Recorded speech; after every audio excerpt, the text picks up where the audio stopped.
Estás en Radio Inclusiva.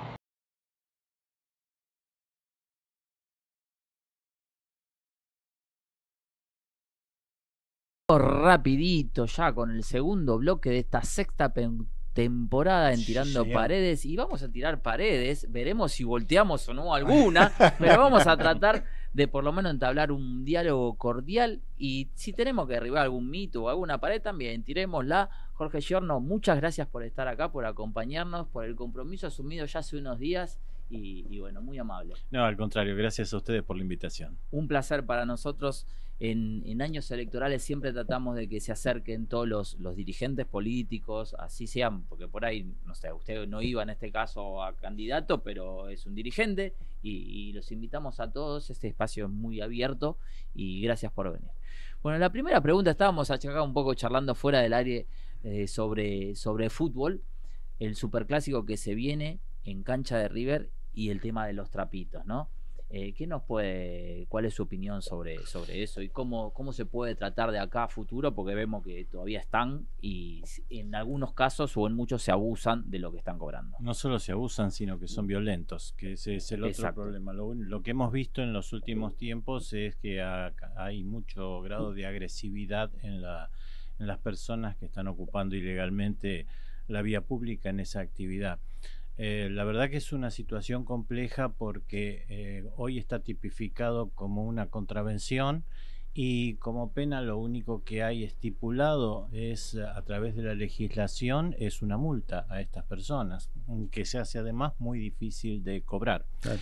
¿Qué es lo que está haciendo la policía de la ciudad en este momento? Lo que hace es demorarlos, es decir, arman una suerte de corralito en donde se está desarrollando la actividad deportiva o la actividad cultural, muchas veces en los espectáculos sucede lo mismo, y se los va reteniendo en ese lugar hasta que finaliza el evento.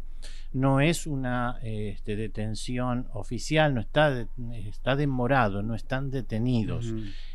Para evitar que puedan continuar con su actividad, porque si no se les hace la multa y siguen haciendo lo mismo en la calle. ¿Qué vínculo interpreta usted, o si lo conoce, hay entre la política, la barra y los trapitos?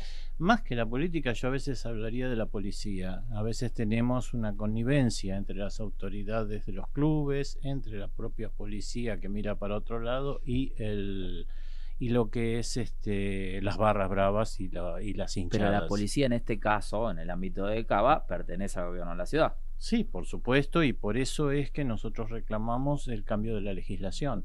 Nosotros tenemos que transformar la actividad de los trapitos en un delito, para que pueda intervenir un fiscal, un juez, y automáticamente sean detenidos cuando desarrollan esa actividad, porque en realidad es una forma de extorsión. Lo quieran o no, es una forma de extorsión, y una forma de extorsión nunca puede ser una contravención, tiene que ser un delito. Bueno, esa es la solución definitiva para este problema. Jorge Giorno es candidato por el PRO en las legislativas porteñas del 18 de mayo. Y déjame que le sume que además es escritor, contador, y ha fundado el Partido de las Ciudades en Acción, ¿no? Así es, en realidad yo no soy del PRO puro, soy un aliado estratégico del PRO, es el Partido de las Ciudades en Acción. Las dos veces incluso que yo fui diputado en la legislatura de la ciudad, lo fui por el Partido de la Ciudad, representando el sector que significa formar un partido y buscar lo que es la representación de los ciudadanos que hoy viven en las ciudades, en la ciudad de Buenos Aires y en el país, porque el Partido de las Ciudades en Acción en este momento está en 9 provincias, además de estar en la ciudad de Buenos Aires. Venimos desarrollando una actividad muy fuerte en paralelo con el proceso migratorio que se ha dado del campo a las ciudades y de las ciudades pequeñas a las ciudades más grandes. Ustedes saben que en la Argentina en este momento el 90% de la población vive en ciudades. Entonces nosotros estamos trabajando en esas ciudades para lograr una representatividad diferente a la que tienen otros partidos políticos. Jorge, como bien decías, ¿no? Vos pertenecés a un partido de la coalición que fue del PRO, y dentro del PRO hubo 3 administraciones en la ciudad, que fue la administración Mauricio Macri, la administración Larreta y ahora en la actualidad la administración Jorge Macri. Y se notan diferencias en esas 3 administraciones, más allá de ser una fuerza política, diferencias en en la forma de trabajar de Mauricio Macri, en la forma de trabajar de Larreta, y vos has trabajado con ellos también y te estás trabajando en este momento con Jorge Macri. ¿Con qué te sentís identificado? ¿Con cuál de esas formas te sentís identificado? No, yo creo que más allá de lo que es la forma en lo que hace a la expresión general de la gestión, yo creo que lo que hay es un método. Y ese método que se utiliza en la ciudad de Buenos Aires nos permite ir cambiando la forma de gestión. Ese es el éxito de la gestión que instauró el PRO en su inicio, que no era una forma estanca de llevar adelante una administración, sino ir evolucionando, no solo en función de los problemas de la ciudad de Buenos Aires. Nosotros no podemos entender la ciudad de Buenos Aires como un lugar aislado. Claro, exacto. Y tenemos que entenderla, que estamos rodeados de 14 millones de personas que viven en los 30 municipios que nos rodean. Exacto. Pero además en una situación social, política y económica dinámica que ha ido cambiando en los últimos 15 años de una manera extraordinaria. Es más, han avanzado los índices de pobreza. Hace 15 años en el conurbano bonaerense teníamos entre un 20 y un 30% de pobreza y hoy estamos entre el 50 y el 60% con un 20% de indigencia. Y eso es lo que hoy rodea a la ciudad de Buenos Aires. Yo escuchaba recién a Pesqueira hablando de la gente que está en la calle, y nosotros estamos sufriendo eso en este momento. Nosotros tenemos 3 veces más gente durmiendo en la calle de la que había hace 20 años en la ciudad de Buenos Aires, o 15 años en la ciudad de Buenos Aires. Sí, sí. Pero el problema además es que es muchísima gente que viene a la ciudad de Buenos Aires a trabajar, no son indigentes, que para no gastar en el transporte se quedan a dormir en la semana en la calle. Es atroz. ¿Y hay alguna estrategia para terminar con esto? Es que ¿cómo lo sacamos? ¿Cómo le decimos a la gente váyase a su casa y vuelva si no tiene para pagar o no le alcanza para pagar el colectivo? ¿Me explico? Entonces pero uno dice, ¿es indigencia? No es indigencia. No, pero se me ocurre, por eso decía, alguna estrategia para poder terminar con esto. Nosotros, las iglesias que bien hablábamos. Se armaron. El problema que tenemos, ¿saben cuál es? Que se arman lugares de contención. El problema es que cuando se arma el lugar de contención y se saca a la gente de la casa, automáticamente viene más gente de la provincia. Claro. ¿Por qué? Por la cantidad. Nosotros hoy tenemos 10.000 personas durmiendo en la calle. Pero nosotros tenemos 6 millones de indigencia y tenemos 3 millones que entran todos los días a trabajar a la ciudad de Buenos Aires. Entonces, si solucionamos ese problema chiquito, se vuelve a transformar y se vuelve a transformar y nos transformamos en una aspiradora. No. Y eso es un problema porque eso sí, no hay presupuesto que lo aguante y además no es justo que los porteños tengan que soportar ese gasto. Me parece que sería hora de sentarse con la gente de la provincia de Buenos Aires. Bueno, ¿no? Eso es lo que estamos planteando nosotros. Con los hospitales, que la gente de la provincia viene a atenderse a los hospitales de acá y colapsan, o sea, sí, pero es distinto. Yo le doy un tratamiento distinto a la salud, porque nosotros tenemos en la ciudad de Buenos Aires 33 hospitales, pero la dimensión de hospitales que tenemos nosotros es demasiado grande respecto a los habitantes que tenemos, que son 3 millones. ¿Por qué razón? Porque la ciudad de Buenos Aires era capital de los argentinos. Los hospitales municipales eran 15. Claro. 18 hospitales los pasaron nacionales a la ciudad de Buenos Aires. Claro. Entonces nosotros estamos en condiciones de hacernos cargo de la gente de las provincias que venga a la ciudad. Lo que pasa es que así como nos pasaron los hospitales, también debieran pasarnos el presupuesto del Ministerio de Salud de la Nación, que repartió los hospitales a todas las provincias de la ciudad de Buenos Aires, pero no repartió presupuesto y se lo quedó ellos para ejecutarlos a su manera. Claro. Jorge, bueno, como bien decía acá el compañero Walter, transitaste por las distintas gestiones. ¿Qué te parece la postulación de Larreta de por afuera y no de esa coalición que por ejemplo, estás vos dentro del PRO? Yo llevé a Horacio como candidato a presidente. Estaba convencido de que hubiera sido un muy buen candidato a presidente porque es un muy buen administrador, es una persona que sabe de economía, tiene una impronta de política nacional muy fuerte. Yo creo que lo que está cometiendo es un error con su candidatura. Es más, yo creo que el grueso... ¿Lo charlaste con él? ¿Tuviste la oportunidad? No he tenido oportunidad de hablarlo en varias ocasiones, lo llamé por teléfono para conversar, pero no pudimos llegar a esto. Sí le ha llegado mi mensaje, por supuesto, de que no estaba de acuerdo con lo que estaba haciendo. Yo creo que la figura de Horacio no estaba como para ir a discutir una banca de legislador en la ciudad de Buenos Aires. Él estaba para discutir, y todos esperábamos que discutiera la política nacional. Claro, diputado él tendría que ir a diputado nacional o a senador nacional, preservarse para el 2027, pero no a entrar en una legislación, más en una legislatura que yo lo sé nunca creyó, porque él nunca creyó en la legislatura, siempre creyó en la parte ejecutiva, él siempre tuvo fe en la gestión, en el concepto de gestión y no en la legislativa. Por eso considero que es un error, y en las encuestas además lo estamos notando, porque no hay una identificación de Horacio como un líder en la legislatura, y eso no es lo que corresponde. Más cuando está tratando de hacer campaña denostando la gestión de Jorge Macri. Con el agravante de que más de la mitad de los funcionarios que hoy estamos en gobierno, entramos con él a la legislatura, al gobierno de la ciudad. O sea, son parte de la gestión de Horacio, y eso tampoco se hace en política. Hablando de encuestas que las nombraste, ¿crees en las encuestas y cómo ves desde que el PRO tiene con los Pinato al frente desde un 10-12% hasta un 22%? ¿Cómo lo ves y dónde crees que pueda andar ese número real según tus conocimientos? Nosotros manejamos encuestas, no son las que salen al público, realmente, y al público los encuestadores recién empiezan a mostrar las encuestas reales cuando se está acercando la elección. Sí, ¿Y antes qué hacen? Antes muestran las encuestas que quieren los que les pagan, que es otra cosa. Sí, tal cual. Pero no lo voy a decir yo, que lo diga acá. Porque la encuesta es parte de la estrategia política y de la estrategia de campaña. Es un instrumento de la estrategia de campaña, no podemos negarlo. Así es. A nosotros nos da que hoy la discusión está entre el PRO, entre la Libertad Avanza y la fuerza que nuclea Santoro, exactamente. Esas son las tres que están compitiendo en primer lugar. ¿Y cómo las ves en números? No, yo lo veo muy parejo, entonces eso quiere decir que a último momento, porque si ustedes miran la televisión, ven lo que está sucediendo en la calle, no hay campaña.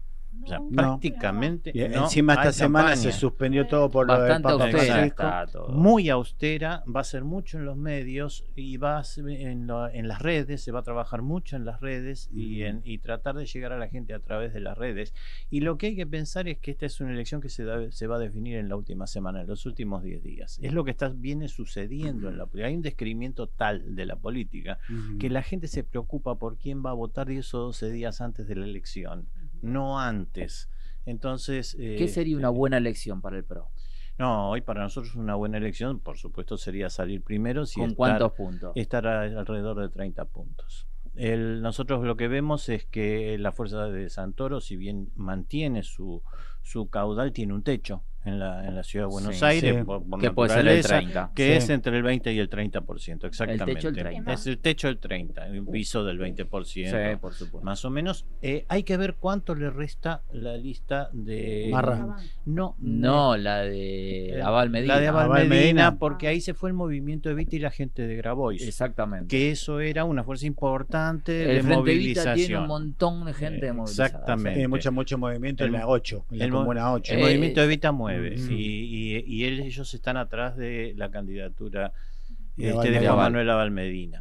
Eso por un lado. Y por el otro lado hay que ver qué es lo que sucede también con el propio kirchnerismo, porque lo que sí nosotros notamos es un cambio en la última elección.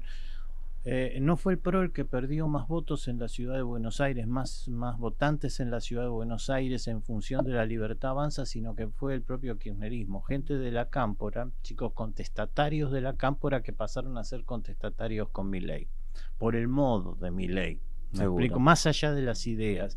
Y entonces nosotros no tuvimos caída y sí la tuvo en ese caso el kirchnerismo en función de la Libertad Avanza.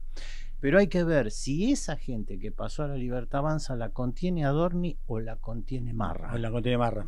Y ahí es lo que no lo sabemos. No tenemos forma de medirlo. La noche del 18 se va a averiguar, me parece, esa tendencia. Exacto. De la utilización implementación del sistema, digamos, de boleta electrónica, eso... No, para mí eso es extraordinario y justamente estuve viendo la máquina. Yo suscribo el sistema de voto electrónico de una manera Bueno, se extraordinaria. utilizó un par de veces y funcionó muy bien. Funciona Sí, muy sí. bien, evita la mafia de los fiscales, porque no se necesitan fiscales, se vota delante de las autoridades de mesa, es lo más transparente que hay. La máquina es extraordinaria, aparece en una pantalla las 17 listas, uno hace clic y ya votó.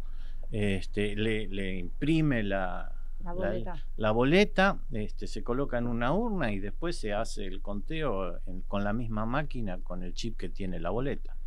En la boleta se imprime todo, así que no hay posibilidad de que haya avivadas de fraude, fraude en la eso política. nos deja tranquilos. Sí, y después lo que acelera es el recuento. Claro, Lo claro, acelera sí. de una manera Sí, a extraordinaria. la hora ya tenés Hora la y media. tendencia definitiva. Sí, Exactamente. ¿El desdoblamiento te parece bien? Para mí es correcto. En la Ciudad de Buenos Aires estuvo vigente una ley de mi autoría durante casi 15 años que obligaba al desdoblamiento. La ley tenía un único artículo que decía en la Ciudad de Buenos Aires el jefe de gobierno y el vicejefe serán electos en fecha distinta a la de presidente y vice.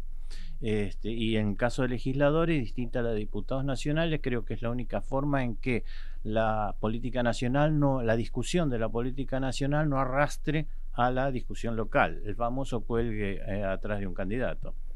Jorge siempre tiene, como candidato, siempre uno tiene su proyecto bajo el brazo, ¿no? Como dicen, el bebé que viene con el pancito, que el candidato a legislador tiene su proyecto bajo el brazo. ¿Cuál es tu proyecto bajo el brazo? Es un libro que hemos sacado. Yo, suelo escribir libros, como bien decía, fui presidente de la Sociedad Argentina de Escritores, soy escritor. La sabe, ¿no? Sí, de la Sociedad Argentina de Escritores. La verdad que fue un honor para mí poder presidirla, poder ayudarla a sacarla de la intervención, a sacarla de la quiebra. Y bueno, y ahora se hizo Alejandro Baccaro, fue el presidente que me sucedió a mí, que la está llevando adelante muy bien. Pero recuperamos la Sociedad Argentina de Escritores. Y escribí un libro que se llama Trilogía Legislativa. La trilogía legislativa la presentamos hace un mes y medio más o menos. Ahora lo vamos a presentar en la Feria del Libro, en la sala Roberto Art. Tenemos toda una actividad atrás de este libro. Yo soy un convencido del compromiso a través de la palabra escrita. Y en ese libro lo que establecemos se llama trilogía porque tocamos los tres principales problemas que le interesan a la gente. El primero es el desarrollo económico, la generación de trabajo y empleo a través de la instauración de la economía urbana en un centro urbano, la fijación de políticas propias, y esas políticas las llevamos desde la perspectiva legislativa a proyectos de ley que están enunciados en el mismo libro. El segundo tema es el de la seguridad, cómo debe tratarse la seguridad en todos sus aspectos en un centro urbano y cómo ocuparse de la seguridad en todos sus aspectos genera trabajo y empleo y alimenta el circuito de economía urbana, un circuito sano de generación de empleo legítimo. El tercero es el uso del espacio público, también es el uso del 50% de la superficie de la ciudad de Buenos Aires, que es espacio público. De las 20.000 manzanas, si nos juntáramos todos, tendríamos 10.000 que serían espacio público si tomamos la superficie de las calles, las veredas, los parques, los edificios públicos, etcétera. Bueno, toda una política desarrollada para garantizar el uso del espacio público para todos los vecinos de la ciudad de Buenos Aires. Y por supuesto después lleva un apéndice transversal este libro con una serie de propuestas para el resto de los temas importantes como salud, educación, que no están en la primera prioridad de los habitantes de la ciudad, sino que están en cuarto, quinto o sexto lugar. Hay una versión digital también del libro para aquellos que quieran... Exactamente, hay una página que se llama manoseronline.com donde no solo está este libro, está también el que escribí hace 2 años, que se llama El desafío de las ciudades en acción, donde nosotros explicamos este proceso global que se está dando de concentración urbana. Les doy un dato para que lo tengan como recuerdo. En este momento, de los 8.000 millones de habitantes del mundo, 5.000 millones viven en ciudades. Eso es lo que está marcando la Organización Mundial de la Salud. El 60% de la población mundial vive en ciudades. Pero ¿saben cuál es la cifra más importante? Que las ciudades ocupan el 4% de la superficie del planeta. O sea que 5.000 millones de personas están viviendo en el 4% de la superficie del planeta. Claro. Es extraordinario porque Sí. eso es lo que está provocando un cambio que no se daba en la humanidad desde hace 600 años. Cuando los siervos decidieron abandonar a los señores feudales y se fueron a vivir a los burgos, a las ciudades de esa época. Motorizado, empujado por algo extraordinario que fue la invención de la imprenta de tipos móviles de Gutenberg, que globalizó el conocimiento en ese mundo de la época, permitió que aparecieran los periódicos, los libros, etcétera. Bien, eso provocó la caída del sistema feudal, un sistema político, económico y social de la época. Hoy el proceso migratorio es similar, nos concentramos en las ciudades y la internet está provocando, y el desarrollo de las comunicaciones está provocando un efecto similar al que produjo la imprenta de tipos móviles. La inteligencia artificial ahora. La inteligencia artificial. Con todo esto estamos en las puertas y somos protagonistas de un cambio similar a cuando cayó el sistema feudal. Claro. Estamos ante el nacimiento de un nuevo sistema político, económico y social de la humanidad. Sí, sí. Tenemos que ser conscientes de eso porque lo que nos va a tocar es protagonizarlo. Y hace 600 años que no sucede. Te llevo un poquito a la política nacional. ¿Qué decís vos qué es lo que pensás sobre la unión en provincia de Buenos Aires entre YA y PRO? A ver, para nosotros la prioridad, ya es una posición política esta, la prioridad es que no pueda renovar el kirchnerismo en la provincia de Buenos Aires porque van a seguir disfrazados de peronistas fabricando pobres y eso para nosotros es un problema. Yo vengo del peronismo. El peronismo se caracterizó durante los 10 años de gobierno en la época de Perón. ¿Qué es el peronismo? Describime qué es el peronismo. ¿El peronismo? Mucha gente no puede comprender porque hay muchos peronistas que dicen serlo pero que no están dentro del peronismo. El peronismo por un lado es una filosofía de vida que está bien enunciada en los libros que escribió Perón, principalmente en La Comunidad Organizada, donde se explica qué es lo que es filosóficamente el peronismo. Pero más allá de eso, el peronismo tiene una característica. Cuando Perón asume el gobierno, el 20% de la población estaba en la riqueza y el 80% en la pobreza. Y en 10 años de gobierno se dedicó a transformar pobres en clase media. Apareció la clase media en la Argentina. Ese es el valor del peronismo. Es lo que John William Cook llamaba el hecho maldito de la sociedad burguesa, la aparición de la clase media. Porque eso es lo que empezó a darle voz a un montón de gente que antes no la tenía. En los últimos 15 años de kirchnerismo hemos transformado clase media en pobres en nombre del peronismo. Para mí es lo más absurdo que existe. Yo ver la provincia de Buenos Aires y mirar las cifras de pobreza y ver cómo se están destruyendo los barrios de la provincia de Buenos Aires, las distintas localidades en función de la falta de empleo, en función de lo que es la delincuencia, ver las caras de los pibes que están destruidos en la provincia de Buenos Aires por el imperio de la droga, por un montón de cosas que están pasando, para nosotros hay que ponerle un freno. Políticamente tenemos que ponerle un freno. Y si ese freno implica avanzar en una alianza con La Libertad Avanza desde el PRO para que no gane el kirchnerismo, yo creo que hay que hacerlo. ¿Y acá por qué no? No, acá no, porque la ciudad de Buenos Aires es distinta. Nosotros no tenemos ese problema. La ciudad de Buenos Aires es superhabitaria. Está bien administrada.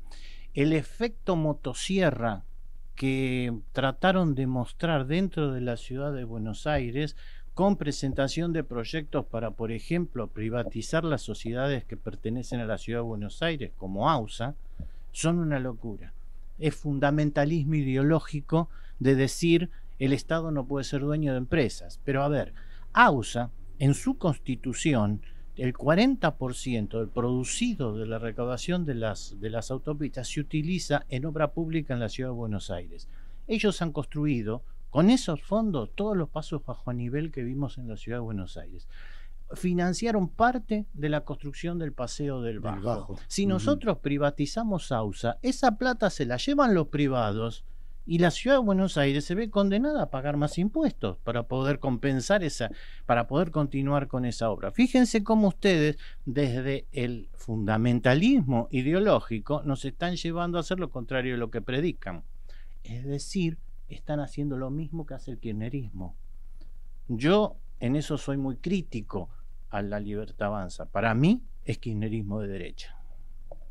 Y el peronismo en el que vos militabas o estás militando, que ha cambiado, obviamente. No, yo derecha, militaba. Bueno, ¿es de derecha? ¿Es de izquierda? No, yo vengo de la izquierda del peronismo. No, yo estuve. ¿Y ahora dónde te a mí me ubicás? tocó la década del 70. Yo fui protagonista de la década del 70, empecé en la facultad, en la secundaria, con la JUP, con la Juventud Peronista y en la ¿Y universidad. ahora dónde te ubicas? Ese gobierno corto del de Cámpora, ¿no? Yo lo que creo sinceramente es que el escenario político que permitió que surgiera el peronismo en su momento y que a nivel internacional y que hoy y que en ese momento justificó las luchas que llevamos adelante nosotros, que llamábamos las luchas por la liberación, se dieron en un contexto internacional que hoy ya no existe. ¿Por qué? Porque existían los dos grandes monstruos, el socialismo y el capitalismo, encaramados además en Rusia y en Estados Unidos. Y hoy eso no existe más. Hoy tenemos que reconocer que el capitalismo ganó en el mundo. Hoy todo el mundo es capitalista. No existe, hasta los chinos, hasta los rusos pasaron a ser capitalistas, ultracapitalistas. Entonces, nosotros lo que tenemos es que pensar que hay un esquema nuevo. Ahí es donde nosotros aparecemos fundando un partido político nuevo con una posición que tiene que ver con el desarrollo de las economías urbanas, para entender que los estados tienen que dedicarse a la macroeconomía y a los commodities, que no le solucionan el trabajo a la gente porque no generan trabajo, y por el otro lado nosotros desde los centros urbanos tenemos que empezar a trabajar en el desarrollo de la economía urbana. Y esto es también refundar el sistema político, porque empiezan a cambiar las formas de toma de decisión respecto a la economía.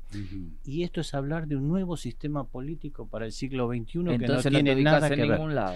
No, porque yo lo que considero es que hay algo nuevo. Exactamente. Entonces a mí me dicen, ¿de dónde? Ah, perdóname. Sí. Y esto tiene que ver además, porque cuando yo hablo de estas cosas, a mí me acompaña en el Partido de las Ciudades en Acción gente que viene del socialismo, gente que viene del radicalismo, gente que viene del peronismo, pero que fueron capaces de sacarse esa partición política que responde a un escenario que ya no existe más y avanzar en uno nuevo, porque cada 50 años en la sociedad democrática se da eso. Se sacan las diferencias y se hace una nueva partición. Hoy estamos yendo a una nueva partición política. ¿Y dónde ubicarías dentro de este nuevo esquema? ¿O dónde te ubicas vos? ¿O dónde ubicas allá, que sería un extremo, y al kirchnerismo, si querés, en el otro? No, nosotros lo que planteamos es que las izquierdas y derechas no desaparecen. Bien. Lo que pasa es que cambia el escenario. Hoy estamos en un mundo unipolar. Todo el mundo es capitalista. Entonces hay nuevas izquierdas y derechas. Vos tenés la nueva derecha, que es el capitalismo frío de los números, donde 1 más 1 es 2 y no importa cuántos se mueran en el camino. Y después tenés el capitalismo con sensibilidad social, donde dice 1 más 1 es 2, pero fijémonos que no quede nadie afuera, o como los contenemos. Y esa es la discusión. En ese escenario nosotros nos ubicamos dentro del capitalismo con sensibilidad social. Bien. Excelente. Perfecto. Bueno, Jorge, ¿tenés algo más? No, agradecerle que hoy que se vino acá y está con nosotros, y bueno, y vemos después del 18 cómo viene la mano, a ver qué pasó. Se va a dibujar un nuevo escenario. Sucede cada tanto que se da una elección transversal como la que se está dando ahora, para delinear nuevos encolumnamientos políticos para el 2027, que es donde verdaderamente vamos a discutir el sistema. Por los porotos. Ahí, vamos. Porque sí, cerrá vos como quieras. No, pedirle a la gente que nos acompañe, que realmente la lista nuestra representa lo que acabo de decir, el capitalismo con sensibilidad social. No estamos dentro del capitalismo frío de los números, y que más allá de si la política económica se ordena o no, esa es la macropolítica que no va a solucionar los problemas del trabajo en la Ciudad de Buenos Aires. Eso lo vamos a hacer nosotros desde la legislatura. Buenísimo. Perfecto, bueno. Si ya tienen por lo menos una alternativa que vino acá a Radio Exclusiva, que lo escucharon, Sí, le hemos señor. preguntado, todas De preguntas todo. al hueso, respondió todo, nos puede Absolutamente gustar todo. o no, les puede gustar o no, pero vino, estuvo y respondió. Exactamente. Gracias, Jorge. No, gracias a realmente. ustedes, gracias Por a favor, ustedes. un placer de verdad. Vamos No con se vayan. la columna y después venimos con Francisco. ¿Cómo Claro, hacemos? vamos con un pequeño corte mientras despedimos a Jorge. Vamos con la columna de deporte, Y porque hay después cerramos partidos con que se Francisco. están jugando, que se Exacto. van a jugar, Sí, señor. y después cerramos con Francisco Ahí estamos. Pesqueira.